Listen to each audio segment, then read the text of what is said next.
Bueno, buenas tardes. Vamos a hablar de infecciones osteoarticulares.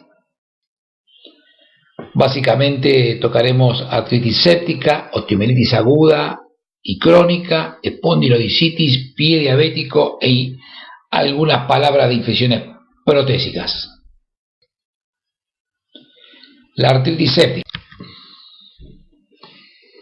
La definición es cuando hay una infección de la cavidad articular. La fisiopatología, la mayoría de ellas son hematógenas o postquirúrgicas.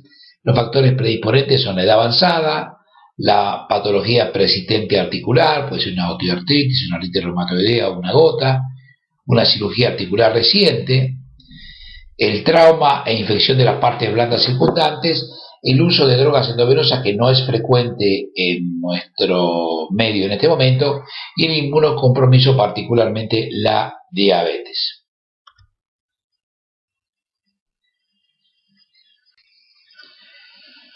En cuanto a los gérmenes, uno puede ver que pueden estar todos los gérmenes involucrados, pero obviamente el más frecuente es el Staphylo aureus, sea meticilino resistente o meticilino sensible. Hay que tener en cuenta, particularmente en los jóvenes con enfermedades, con riesgo de enfermedades de transmisión sexual, que el gonococo puede superar al Staphylo aureus. Esto es muy importante en una persona joven que tiene sexualmente activo, que tiene además posibilidades de haber adquirido una enfermedad de transmisión sexual, ni hablar si está concomitantemente con una lesión supurativa o unos antecedentes recientes, que hay que tener en cuenta este germen. Si no hay riesgo de enfermedad de transmisión sexual, obviamente el Staphylo aureus pasa nuevamente a la cabeza. Puede haber formas infecciosas crónicas, monoarticulares crónicas, y también eventualmente puede haber una forma poliarticular. La enfermedad de Lyme no es propia de estas latitudes, pero sí la gonorrea puede causar una forma poliarticular.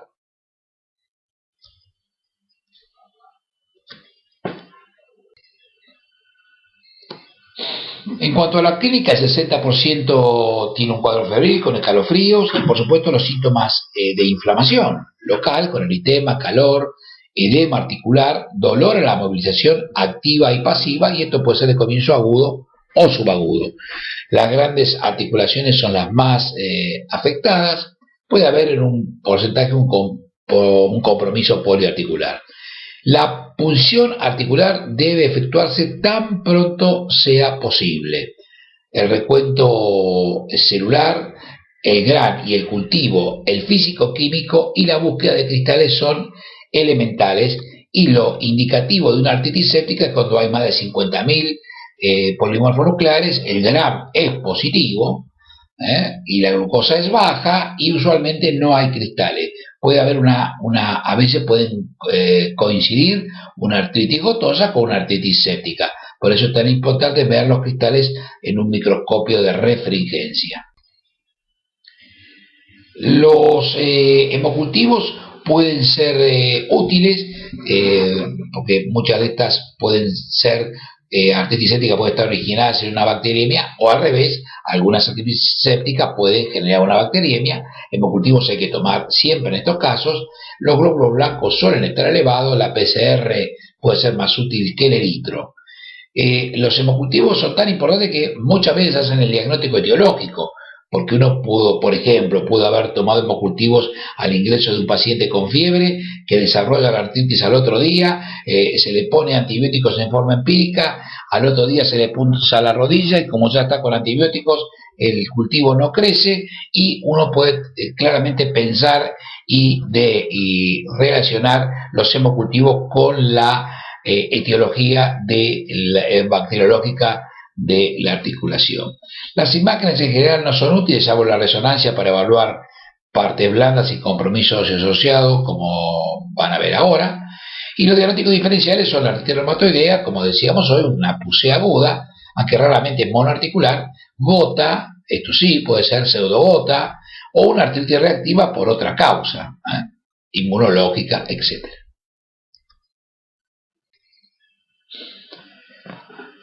El tratamiento, si hay alto riesgo de enfermedad de transmisión sexual, como decíamos hoy, puede estar más si se aísla o se ven diplococos gram negativos, debe enfocarse contra el gonococo con ceftriaxona. En el caso que se vean cocos gram positivos, debe utilizarse inicialmente la vancomicina. En el caso que haya bacilos gram negativos en el extendido, se podrá utilizar una cefalosporina de tercera, como el cefepime, que tiene actividad antipseudomonal, o el meropenem. Si hay bajo riesgo de enfermedad de transmisión sexual, digamos, y el extendido es negativo, uno tiene que pensar siempre en el estáfilo, y también puede cubrir los bacilos gram negativos con una cefalosporina de tercera asociada a la vancomicina. Acá tiene una mano con una artritis, que esto era una artritis gonocóxica. Fíjense ustedes también el compromiso de parte blanda, pero por supuesto esto no hace diagnóstico es una imagen. Ahora, si esta imagen ocurre en un paciente joven, sexualmente activo, ni hablar si tuvo una supuración genital, el diagnóstico es bastante seguro que se trate de una gonorrea. Y acá tienen una resonancia de un paciente que se presentó con una artritis aguda asociada a estáfilo meticilino sensible, pero lo interesante es que este paciente primeramente se trató. Este es el cóndilo femoral y este es el platillo tibial, y esta es una carie que tiene el hueso. Inicialmente se trató como una patología no infecciosa, hasta que finalmente vinieron los hemocultivos positivos, y esto terminó, bueno, tratándose con antibióticos más una cirugía, en donde se ve claramente en el platillo tibial, se ve la carie producida por la infección ósea. O sea que era una artritis con osteomielitis por estáfilo. La osteomielitis en general es de corta evolución, menos de 2 semanas, no tiene secuestros óseos, más frecuente en niños, usualmente por estáfilo, neumo, hemófilus. Los pacientes mayores de 50 años, en general, como decíamos hoy, las drogas no son una frecuencia aquí, pero sí los pacientes en hemodiálisis diabéticos o bacteriémicos. Estos son los que más frecuentemente puede verse. Las articulaciones, a su vez, con más frecuencia afectadas, son la vertebral, más en adultos que en adolescentes y que en niños; los huesos largos, más particularmente en la metáfisis, más frecuentes en niños que en adultos; y las articulaciones axiales, como la esternoclavicular y la sacroiliaca, se pueden ver en el contexto de pacientes añosos con patología de base, en el contexto de bacteriemias, y también en los usuarios de drogas endovenosas, que, como decíamos, no es frecuente en nuestro medio en la actualidad. Frecuentemente las osteomielitis agudas son monomicrobianas. Las que tienen foco contiguo, obviamente, tienen compromiso de partes blandas, etcétera, pueden tener microbiana.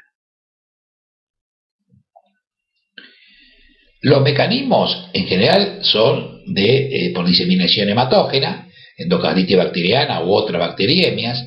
Pueden asociarse a insuficiencia vascular, ejemplo, asociada a la diabetes. Acá menciono el mal perforante frontal. El mal perforante frontal en general es una entidad crónica, pero en algún momento pudo ser aguda y está asociado a insuficiencia vascular, o en el caso de la diabetes, a ambas cosas, o particularmente la alteración de la sensibilidad. Entonces esto arranca en algún momento llegando al hueso, primero es agudo, después pasa a un estado de cronicidad. Son muy frecuentes las traumáticas, particularmente las fracturas expuestas. Fíjense la diferencia de compromiso infeccioso de las expuestas versus las cerradas.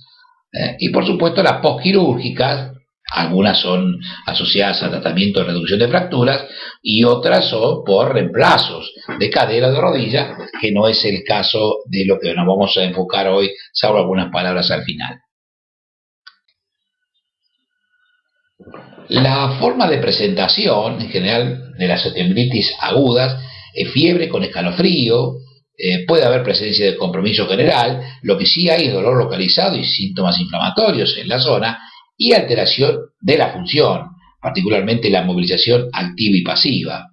Las osteomielitis vertebrales tienen que sospecharse en un paciente de más de 50 años que presenta un dolor nuevo, el empeoramiento de un dolor anterior. Si hay fiebre, esto es indicativo de que puede haber un proceso bacteriémico por estáfilo, que a su vez puede complicarse con abscesos epidurales o paravertebrales o discitis. El laboratorio inespecífico, en general, lo que cursa es con aumento de glóbulos blancos, aumento de la PCR y el eritro. Las imágenes en general son tardías, las radiografías son tardías, pueden tener elevación periostal, focos osteopénicos, adelgazamiento de la cortical, pero esto puede llevar semanas. La ecografía puede ser útil para detectar colecciones particularmente de partes blandas. La TAC detecta secuestros, necrosis, y la resonancia es el método de elección para esto, de alguna manera, porque muestra, puede mostrar el hueso necrótico, puede mostrar edema óseo y también detectar cómo están las partes blandas, si hay colecciones, alteraciones discales que no se ven con otros métodos. La gammagrafía, especialmente con glóbulos blancos marcados o con tecnecio, es útil particularmente cuando es negativa. La gammagrafía ha sido superada por la resonancia nuclear magnética, con gadolinio, pero cuando una gammagrafía con tecnecio es negativa, tiene un valor predictivo negativo muy alto y a veces no hay resonadores en todas partes y sí puede haber una cámara gamma. El PET, la tomografía con emisión de positrones, es una técnica más nueva, costosa y que por supuesto va a mostrar con glucosa marcada la zona de captación. Puede servir como rastreo en un paciente febril que uno presume que hay siembras bacterianas óseas, puede ser de utilidad esta nueva técnica.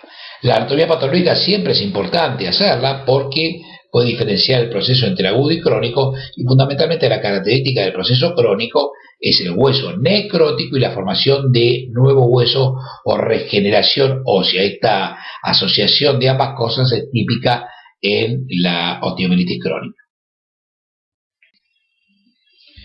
Y acá tiene una radiografía con un despegamiento de la cortical y todas imágenes fotopénicas en la diáfisis. Esto obviamente es de un chico, fíjense los cartílagos de conjunción que hay.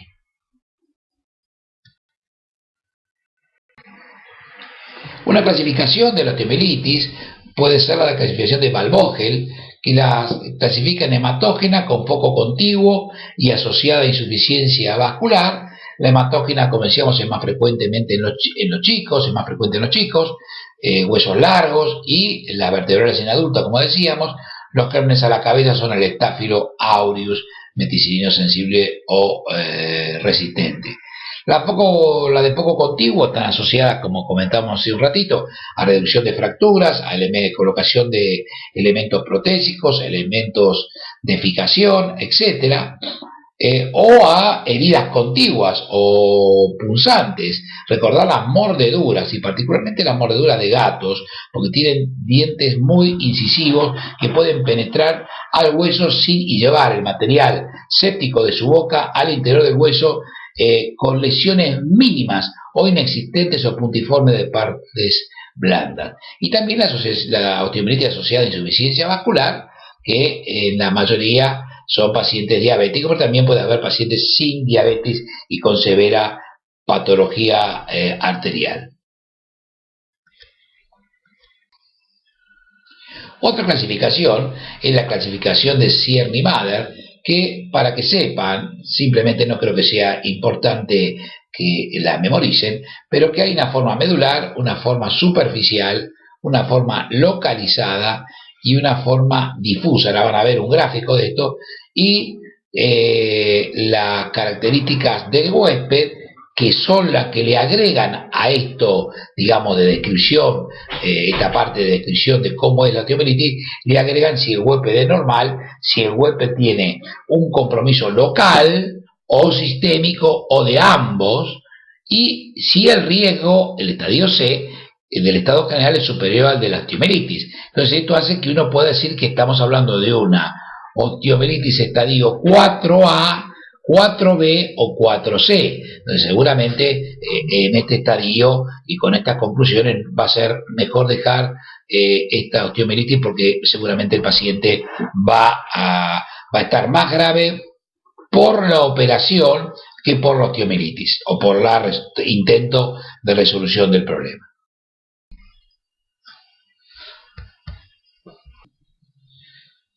Y acá tienen el esquema de Zierni-Madre, donde ustedes ven la medular, la superficial, la focalizada invasiva y la difusa. Y acá tienen los tipos, con huésped sin comorbilidades la A, la B con comorbilidades locales o generales, y la C con donde dice que el riesgo de tratamiento quirúrgico excede los beneficios por las comorbilidades. Es una clasificación importante porque también relaciona la osteomielitis con el tratamiento. Obviamente, tratamiento antibiótico, en general acá no es necesaria la cirugía. Esto es son de tratamiento antibiótico. En general el tratamiento es 6 semanas, 2 endovenosas y 4 por vía oral. Se utiliza cefalosporina de primera, también se utiliza, pensando en el estafilomicina sensible, o si hay alergia se puede utilizar la clindamicina. Se le agrega rifampicina si hay elementos colocados. Esto es materia siempre de discusión, pero yo creo que no está mal hacerlo. Hay trabajos que dicen que es válido, hay trabajos que dicen que no han visto diferencias. Recordad que la rifampicina es una droga con alta interacción en el citocromo CIP 450, con lo cual hay que tener mucho cuidado cuando la administra, particularmente por otros medicamentos. Si es un estafilomicina resistente, utilizar la vancomicina, eventualmente el linezolid. Recordar que el linezolid se puede dar endovenoso o vía oral, pero que no hay que utilizarlo que es más riesgoso cuando uno lo utiliza por tiempos prolongados. La rifampicina la puede agregar o no, según recién decíamos. Y después los demás gérmenes no es el motivo de esta charla particularmente de escribir los antibióticos, pero se pueden utilizar si hay enterococo ampicilina, más menos gentamina, depende de la SIM que tenga a la penicilina. Y para bacilos gram negativos, utilizar la ampicilina sulbactam, la piperacina tazobactama, la cipro si hay identificación de germen, tiene una muy buena concentración ósea, es igual de eficaz. Y cipro levo, la ceftriaxona también se puede utilizar, o las otras cefalosporina de primera, particularmente el ceftazidime o el cefepime, si hay una pseudomonas que sea obviamente sensible.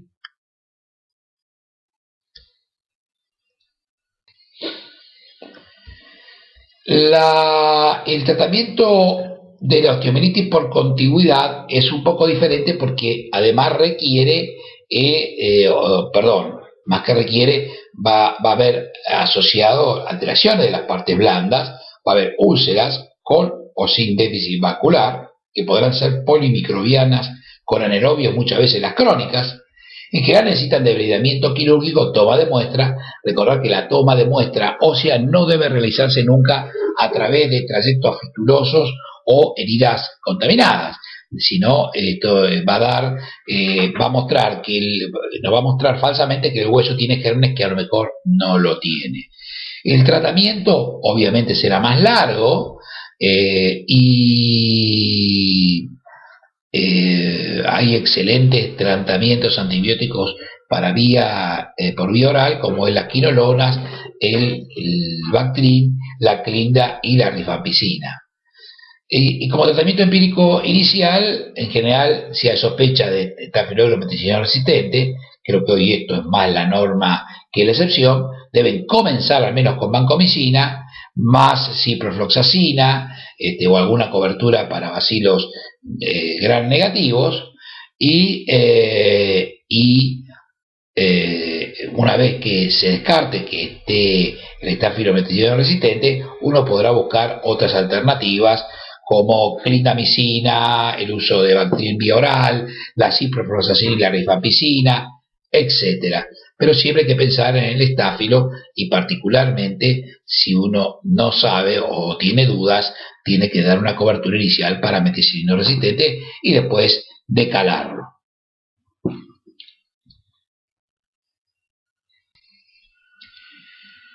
La osteomielitis crónica. En general es de evolución más prolongada, más de 3 o 4 semanas. En algún momento puede ser que una osteomielitis crónica al principio fue una osteomielitis aguda. La característica es la presencia de necrosis, secuestro, fístulas con drenajes.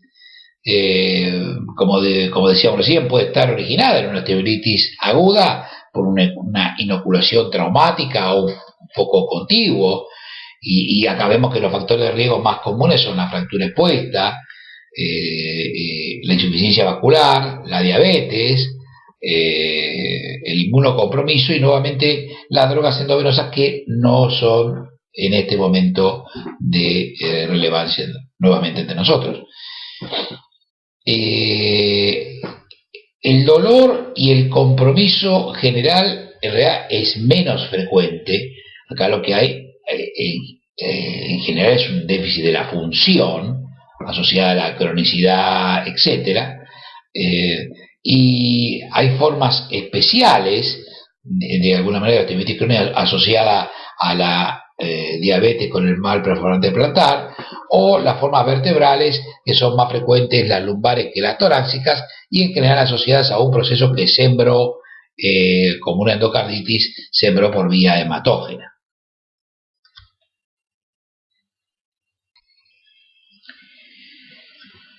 El laboratorio, en general nos basamos bastante en el eritro y la PCR. Los glóbulos blancos son normales habitualmente y los hemocultivos no son útiles en general.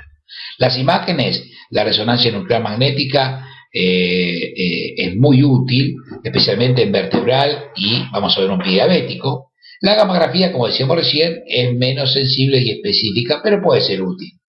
Y el proving, que es a través de una fístula golpear con una sonda acanalada, por ejemplo, estéril, llegar y tocar y sentir el hueso, esto hace diagnóstico de que estamos frente a una osteomielitis, o que hay un compromiso óseo.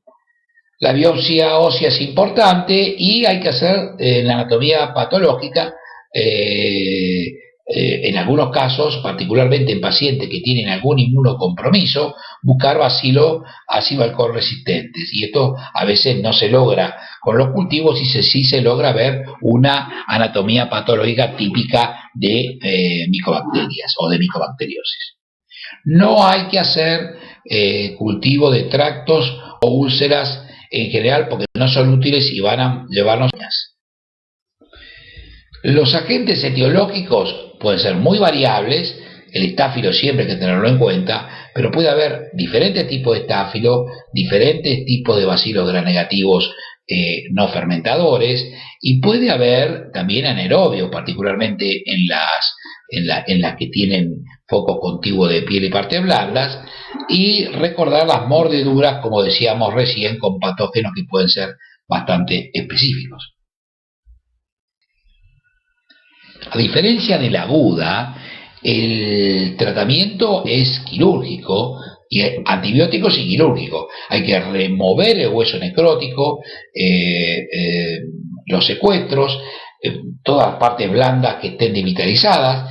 Hay que rellenar los espacios muertos, hay que tener una cobertura de partes blandas con colgajos a veces vascularizados, que pueden ser del mismo miembro o inclusive de otro miembro. Esto requiere que el paciente esté obviamente inmovilizado y durante bastante tiempo, pero a veces es la única forma en heridas muy complicadas de llevar una vascularización a un hueso que está necrótico, devascularizado, etcétera, y esto puede cambiar el futuro. Recordemos que cuando estas cosas no andan, lamentablemente las amputaciones son los pasos que siguen. Entonces esto es un tema a tener mucho cuidado con el manejo de esto. Y el tratamiento antibiótico debe ser, por supuesto, basado en la etiología que se adquiere a través de las tomas de muestra, y el tratamiento va a ser prolongado, va a ser 3 a 6 meses, y con un tratamiento oral si es disponible, que a veces no lo es, y hay que seguir con dispositivos vasculares y tratar a los pacientes todo el tiempo con tratamientos parenterales. Un trabajo publicado en el New England el año pasado, de muchos centros en Gran Bretaña, 26 centros, los pacientes fueron randomizados a recibir antibióticos endovenosos y luego orales o orales solamente, y lo interesante es que el endpoint al año de este grupo de pacientes, que fue 1015 de los 1054, la falla ocurrió más o menos en lo mismo en lo que se trataron oralmente con, vía endovenosa y oral, con lo que se trataron oralmente solamente.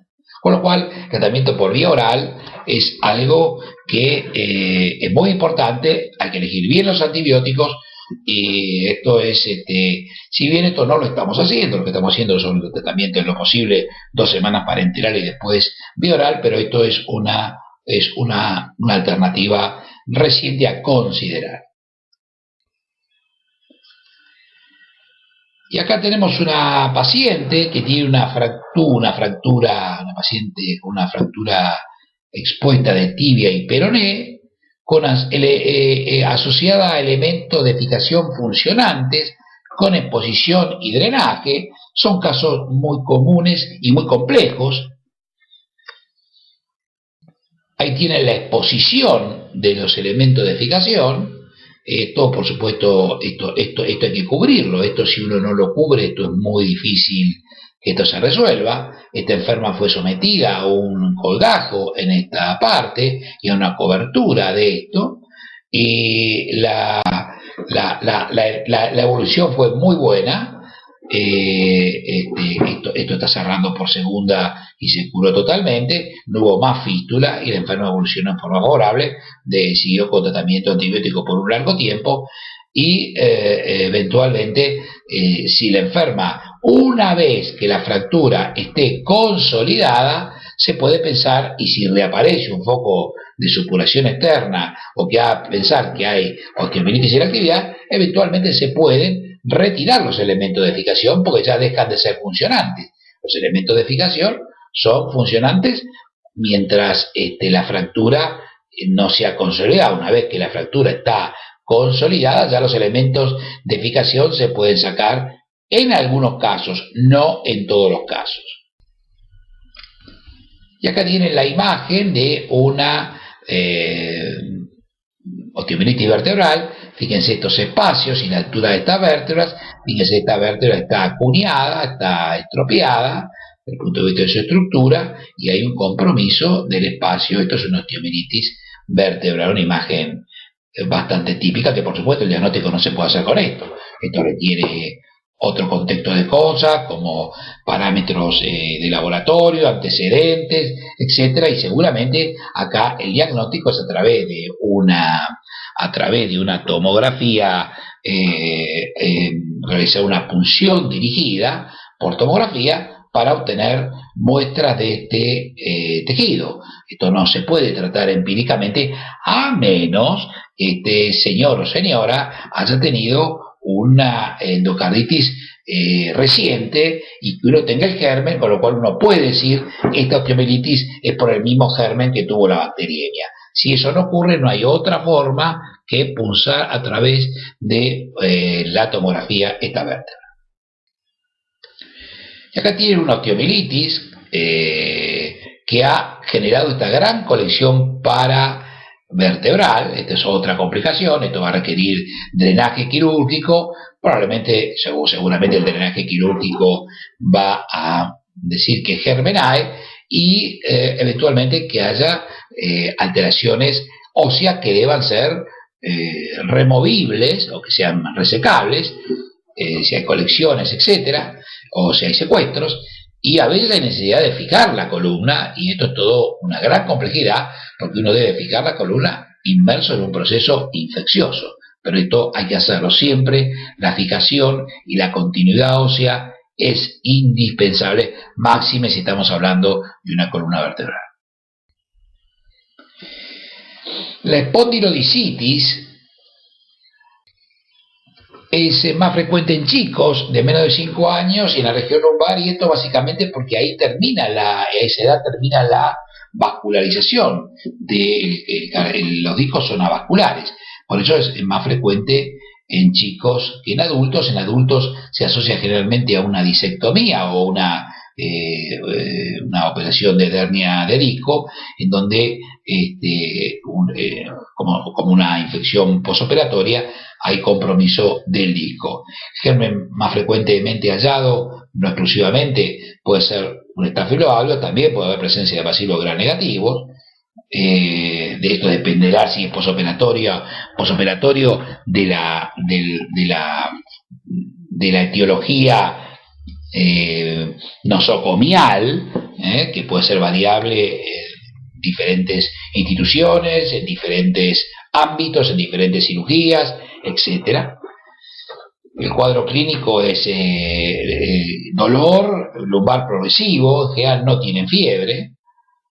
Y el laboratorio, el diagnóstico, la eritro generalmente es elevada. Los hemocultivos pueden ser positivos especialmente en los chicos. Son útiles obviamente la resonancia y como decíamos hoy, en lo mismo que para la osteomielitis vertebral, la punción por TAC brinda resultados en porcentaje elevado, y si una punción es negativa hay que hacer una segunda punción. Esto no se puede tratar en forma empírica. Y acá tiene una resonancia de una espondilodicitis con compromiso de ambas vértebras.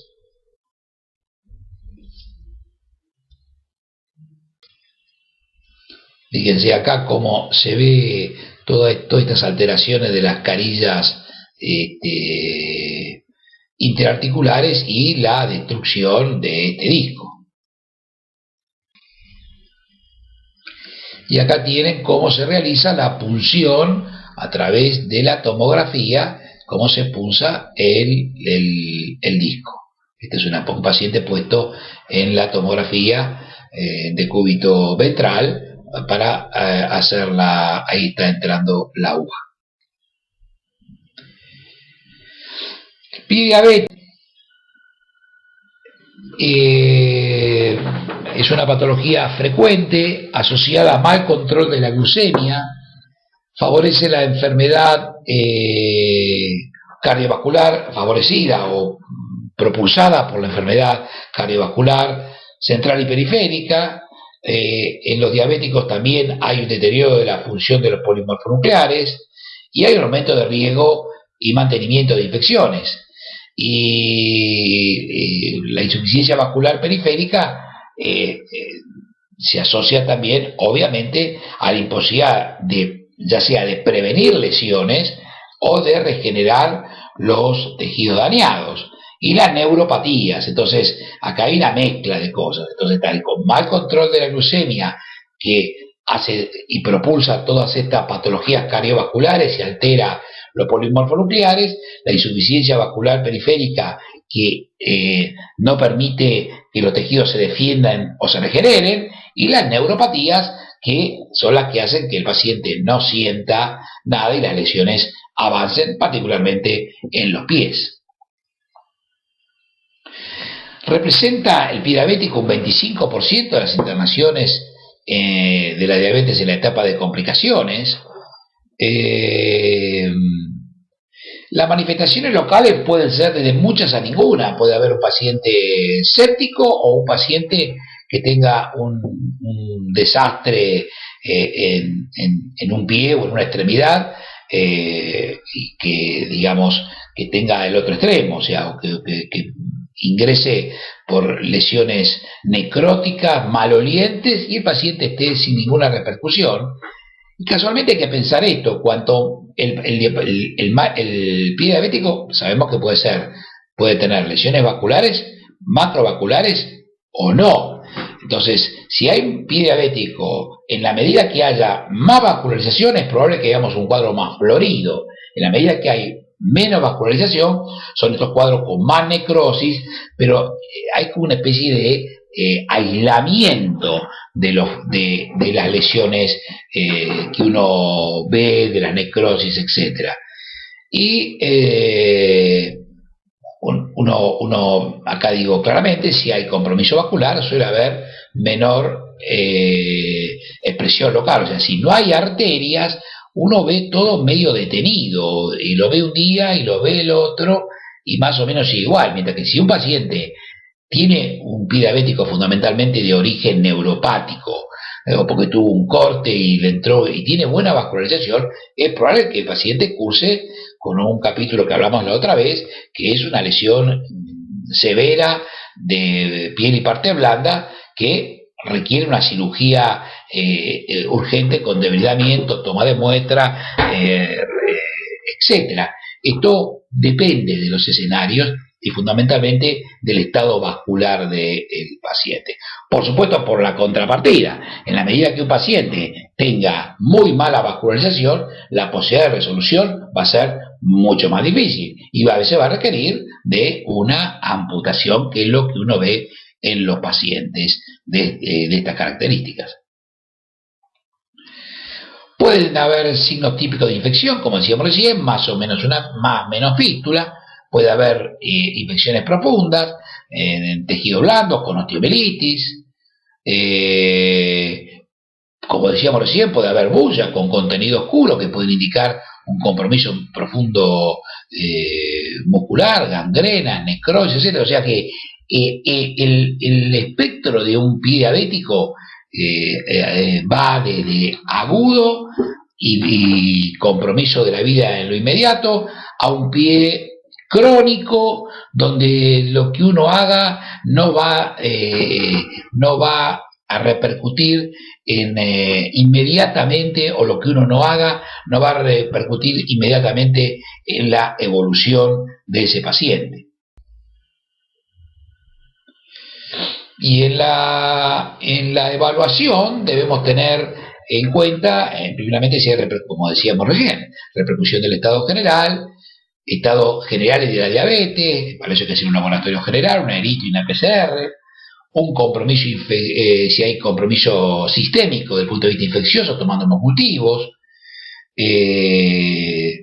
Por supuesto, como decíamos hoy, los hemocultivos van a ser en general más positivos en los pacientes con infecciones floridas, mientras que van a ser muchas veces negativos en infecciones probablemente graves, pero con miembros isquémicos, con estado de cronicidad, porque hay vuelvo a repetir, una especie de compartamentalización entre el organismo y estos lugares prácticamente sin vasos, sin circulación. Después de la repercusión y la valoración del estado general, hay que hacer una evaluación vascular del miembro, y acá lo que estamos un poco diciendo, macro y microvascular. Realmente microvascular la tienen todas, lo tienen casi todos los pacientes, pero pueden tener o no lesiones macrovasculares. Por eso es tan importante los pulsos, el Doppler, la arteriografía. Todo esto va a determinar una conducta. A lo mejor el paciente tiene que, concomitantemente con el tratamiento antibiótico, someterse a una revascularización, si es posible. En la mayoría de los pacientes diabéticos en general no es posible, porque tienen la afectación de la microvasculatura.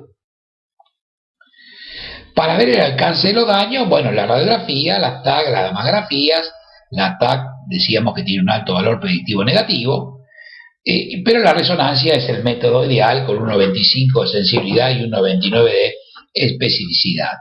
Los cultivos, por supuesto, hay que tomarlos al momento del debridamiento si corresponde, y como decíamos en otro momento, tratarlo de hacer a través de partes sanas. Los predictores de compromiso óseo en el pie diabético o en el paciente diabético es una eritro elevada, un hueso expuesto o alcanzable, como le conté con la técnica del pruning, una eritro elevada, una úlcera de más de 2 centímetros y un tiempo de más de 4 semanas. Esto es interesante porque esto está hablando, son elementos clínicos de laboratorio mínimos que pueden indicarnos que hay un compromiso óseo. Una clasificación internacional de pie diabético, esto sería el pie, vamos de color, de negro a rojo, verde, amarillo, naranja y rojo. El pie, el PEDIS 1, en la clasificación de PEDIS, es que no hay nada y no está infectado. Y después, si están presentes el eritema, la induración, el calor, el dolor, la descarga purulenta, si estos síntomas están presentes, entonces ahí uno va a poder empezar a clasificar para abajo. Infección local de piel y tejidos celulares sin compromiso sistémico. Si el eritema fuera mayor de 0,5 y menor a 2 de la úlcera, entonces uno va a tener un PEDI 2 o de la ITSA una clasificación de leve. Si la infección local va más allá de los 2 centímetros, comprometiendo estructuras más profundas que la piel y el tejido celular, con abscesos, osteomielitis, artritis, etc., pero no hay evidencia de respuesta inflamatoria sistémica, es un grado 3 de PEDIS y una clasificación de la ISA moderada. Y finalmente, si la infección está como más arriba, pero hay signo de respuesta inflamatoria sistémica por 2 o más de lo siguiente, fiebre, taquicardia, aumento de la frecuencia respiratoria o más de 12.000 o menos de 4.000 blancos, estamos hablando de un PEDI 4 o una clasificación de ITSA severa. Es una forma de clasificar y saber cómo está un pie diabético. Esto hay que saberlo y conocerlo. Los hallazgos microbiológicos, ¿cómo tomar las muestras representativas? Bueno, obviamente sin antibióticos previos, por lo menos tiene que haber idealmente una semana sin antibióticos. Se podrá tomar muestras de piel o de partes blandas o de colecciones óseas. Los hisopados no tienen demasiada, fíjense, tienen una especificidad del 60%. Lo ideal es el debridamiento previo y las tomas óseas dirigidas y a través de tejidos sanos. La mayoría de las infecciones en el pie diabético son polimicrobianas. Las superficiales predomina más los estáfilos o los cocos gram positivos, y en las profundas suele haber enterococos, pseudomonas, bacilos gram negativos, aumento de gérmenes resistentes. ¿Y por qué? Porque estos son pacientes en general crónicos que van a los hospitales, que se tratan, que se colonizan, etcétera, que son operados, reintervenidos, etcétera. Si hay tejido devitalizado, la presencia de anaerobios es frecuente. Y acá tienen típicamente, estas son lesiones de un pie, un dibujo de lesiones por apoyo, con lo cual esto acá el daño inicialmente es neuropático, ingresa por ahí los gérmenes y como no hay sensibilidad, avanzan profundamente y comprometen la parte ósea. Después esto se sigue extendiendo a través de las falanges y a través de las vainas tendinosas, con lo cual generalmente estas cosas terminan con amputaciones parciales. Y acá tiene una resonancia, fíjense claramente cómo muestra el componente de las partes blandas y el compromiso óseo de este pie, es un corte de pie, de un mal perforante plantar.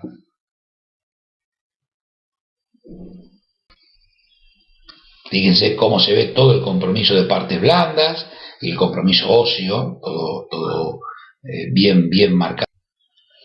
Y una gamografía mostró, fue claramente, fíjense los dos pies, claramente indicativa de lo que estaba ocurriendo. O sea que esto no le agregó nada a lo anterior.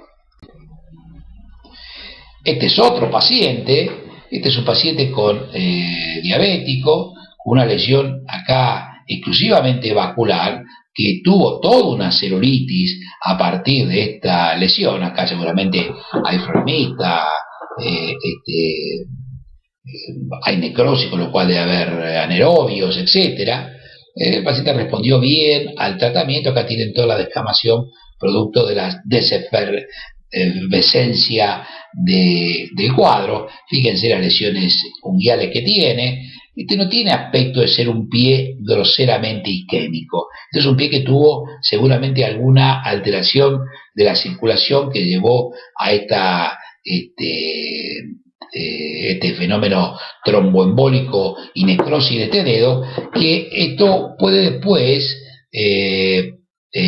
resecarse o caerse solo. Lo que se alcoholiza, se les echa alcohol todos los días para que se vaya secando, y algún día esto, o en algún momento, se desprende solo y esto se cura por segunda. Esto puede ocurrir porque este es un pie, vuelvo a repetir, ve que acá hay coloración, es un pie que seguramente no era un pie isquémico, macrovascular, tenía pulsos, etc. Ven el color, es un color que obviamente tuvo una celulitis a punto de partida de todo esto, que es todo esto que están viendo acá descamado, etc. Esto es una buena evolución, esto seguirá su rumbo.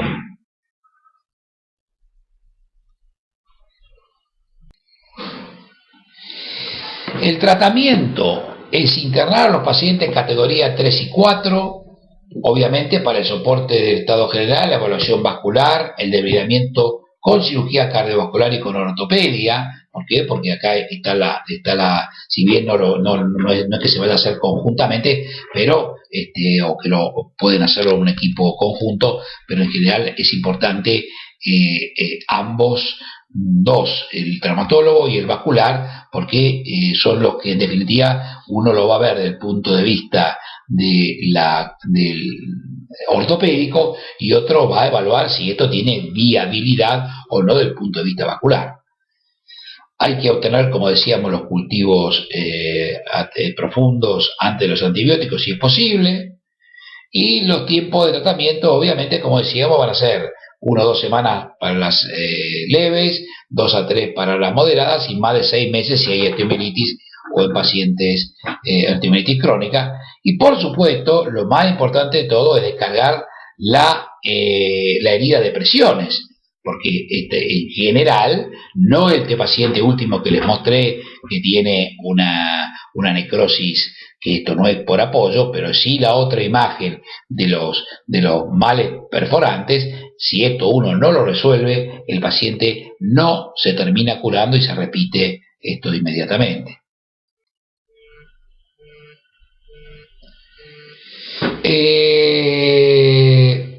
En cuanto al tratamiento, los pacientes con infecciones leves se puede tratar en forma ambulatoria. Los que usualmente requieren debridamientos menores, y los antibióticos, siempre pensar en los antibióticos que sean especialmente útiles para hueso, cuando se pueda utilizar, obviamente por la sensibilidad, como el Bactrim, la Clinda, la Cipro.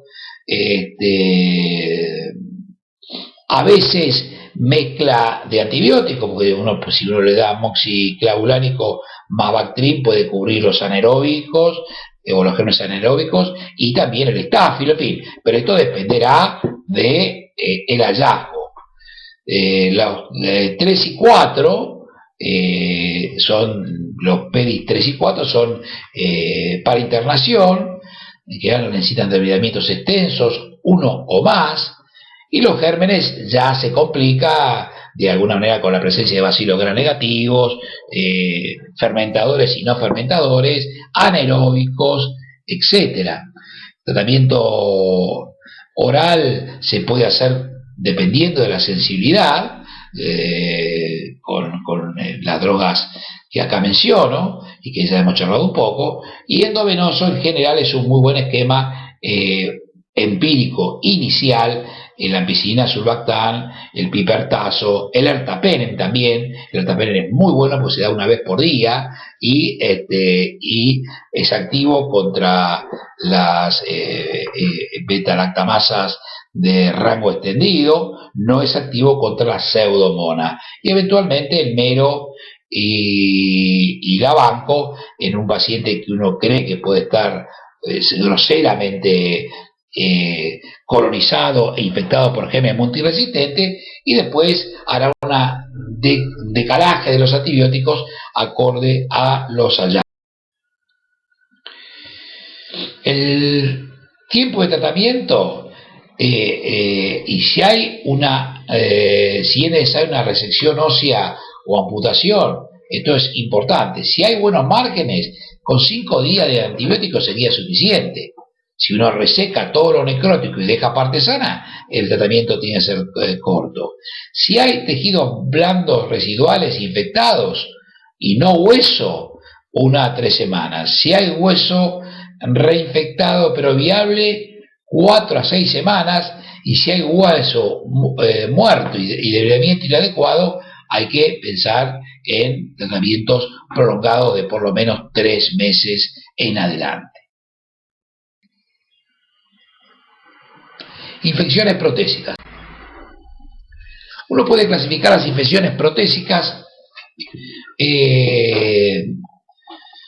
de acuerdo al tiempo. Adquirida al momento del implante, uno puede dividirlas en tempranas, menos de 3 meses, que son el 30%, y tardías, entre 3 meses y 1 año, el 40%. La temprana en general cursa como una infección posoperatoria, generalmente muy relacionada cronológicamente con la cirugía, con síntomas locales, celulitis, puede haber una fístula, drenaje, puede haber compromiso sistémico. Los gérmenes habituales son los cocos gram positivos, también puede haber bacilos gram negativos, el estáfilo entre ellos, meticilino resistente en general. La tardía tiene menos signos de inflamación local y generalmente cursa o con el aflojamiento o el dolor persistente. Yo diría al revés: el signo más frecuente es el dolor persistente, que puede estar indicando un aflojamiento séptico, con menos signos de inflamación local. Algunos tienen reaparición, o sea, apertura de una fístula, la fiebre es menos elevada, los glóbulos es menos frecuente, los glóbulos blancos ya están elevados muy poco, y los gérmenes en general son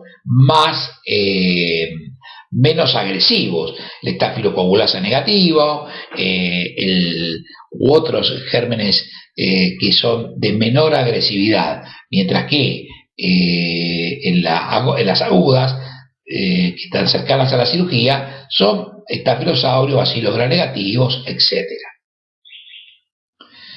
Y después está la posibilidad de que sea hematógena. Estas son las adquiridas en el momento del implante, precoces y tardías.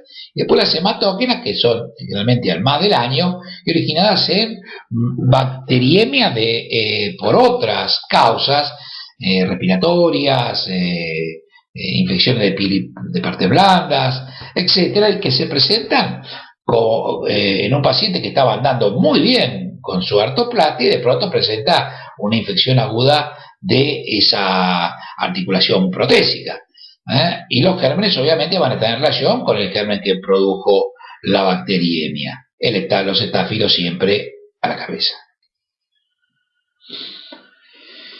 Los factores asociados a las infecciones protésicas son obviamente la infección del sitio quirúrgico al momento posoperatorio.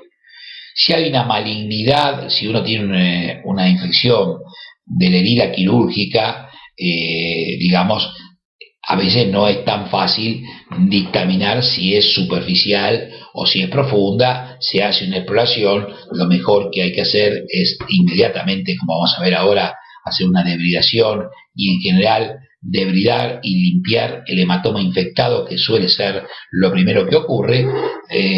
A veces no es tan fácil concluir hasta dónde llegó la infección. Por supuesto, entonces, tener una infección del sitio quirúrgico superficial es un signo de asociado a infección protésica. Tener una malignidad, una enfermedad maligna, local o sistémica. Haber tenido una artroplastia infectada previa, a veces son recolocaciones de prótesis. Tener artritis reumatoidea o drogas modificadoras u otros inmunocompromisos. Tener infecciones perioperatorias no articulares, una cirugía prolongada, acá le nombro el hematoma posoperatorio, estar colonizado por Staph aureus, por eso es tan importante ocuparse de la colonización, y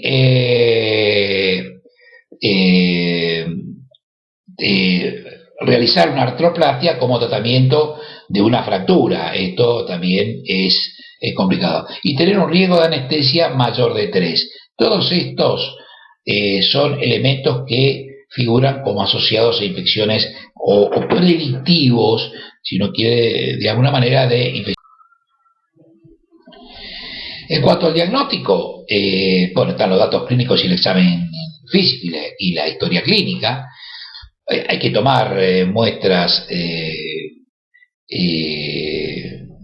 laboratorio, con PCR, con eritro,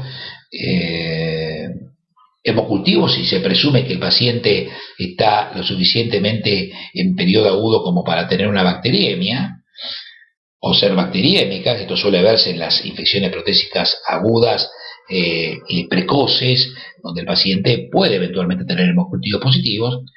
Las radiografías no son útiles porque solamente se ven en procesos crónicos cuando hay aflojamiento. El ultrasonido va a detectar colecciones y es importante un engrosamiento de la sinovial. Por supuesto, lo más importante es la punción de la articulación para directo y cultivo. Hay que enviar por lo menos 6 muestras urgentes usando diferentes instrumentos y tubos. No es que punzo aquí, punzo allí. Cada punción requiere una aguja y una jeringa y deben mandarse separadas y rotuladas. La infección es confirmada si obviamente está la prótesis expuesta o hay una fístula drenando, o si se obtiene el mismo germen en al menos 2 muestras profundas, o si la anatomía patológica es positiva, aunque los cultivos sean negativos, si hay sospecha clínica de infección protésica. Esto es fundamental, la punción de la articulación con el directo y el cultivo, y si es posible obtener una biopsia de la sinovial. El manejo de las infecciones protésicas, esto es importante, no porque ustedes vayan a tener que tratar esto, porque todos lo van a tratar seguramente los infectólogos, pero es muy común que un paciente con una prótesis hace la consulta y alguien le enchufa antibióticos para resolver el tema, y en el agudo me estoy refiriendo. Y lo más importante es este proceso de que la infección, cuando es muy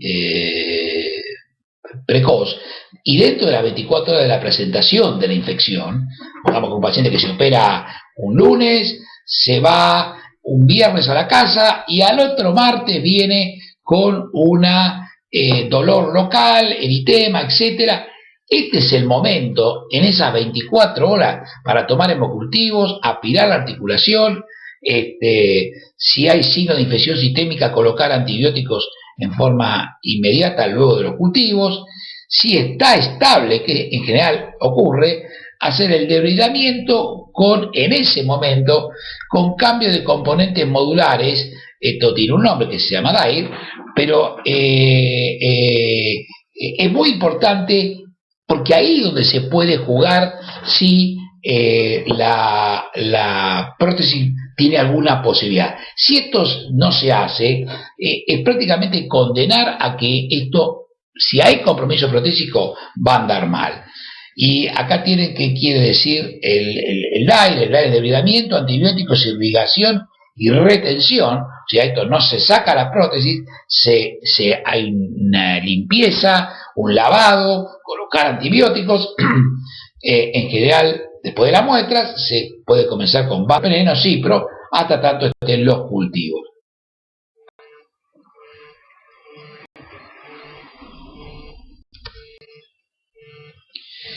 Si el implante está flojo, debe someterse a debe sacarse y debe recolocarse la prótesis en una o en dos etapas. En una etapa significa, yo tengo el paciente, decido sacarle la prótesis y en el momento que le saco la prótesis le recoloco a otro.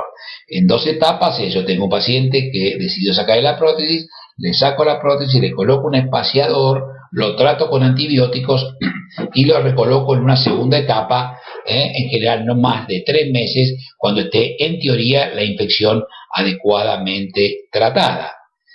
Hay que tomar muestras sin antibiótico para el tratamiento y opciones de los antibióticos para el cemento, en el caso que uno va a colocar ya sea un espaciador o ya sea el cemento para recolocar una nueva prótesis cementada. Otra vez acá lo de las muestras es muy importante, con diferentes elementos para micro y anatomía patológica idealmente previo a los antibióticos.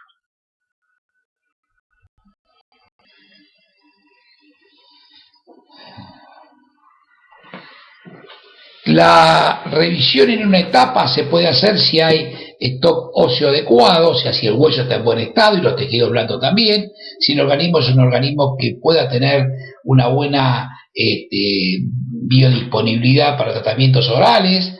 Hay que utilizar un cemento impregnado con antibióticos para la fijación de la nueva prótesis y en general no requiere injertos óseos. Se toman 6 muestras cuando se reseca la prótesis infectada, que determinarán qué antibióticos usar. Se le indica al paciente antibióticos endovenosos preventivos en el mismo momento operatorio, pero antes de implantar la nueva prótesis. O sea, no se le indican los antibióticos como en cualquier implante de una prótesis, sino se espera primero tomar las muestras, resecar la prótesis y cuando se le va a colocar ahí se le indica el antibiótico. En general se le indica vancomicina y meropenem y después se va a regular el esquema antibiótico acorde a lo que aparezca en el cultivo. Mientras que la revisión de prótesis en 2 etapas, en general, utiliza un espaciador de cemento impregnado también con antibióticos en la primera etapa. Entre la primera y la segunda etapa, en general, son 6 semanas, no debe pasarse de 3 meses, porque si no, ya el espaciador empieza a cumplir una función inversa a lo que uno pretendió, que es mantener la articulación en un espacio adecuado. Se indica para la segunda etapa un esquema antibiótico profiláctico que cubra también el tratamiento, los gérmenes que fueron hallados en la primera etapa, cuando se resecó la primera prótesis. Y en la segunda etapa, cuando se va a recolocar la prótesis, se saca el elemento espaciador que estaba colocado y ahí se toman nuevamente muestras de tejido y dependiendo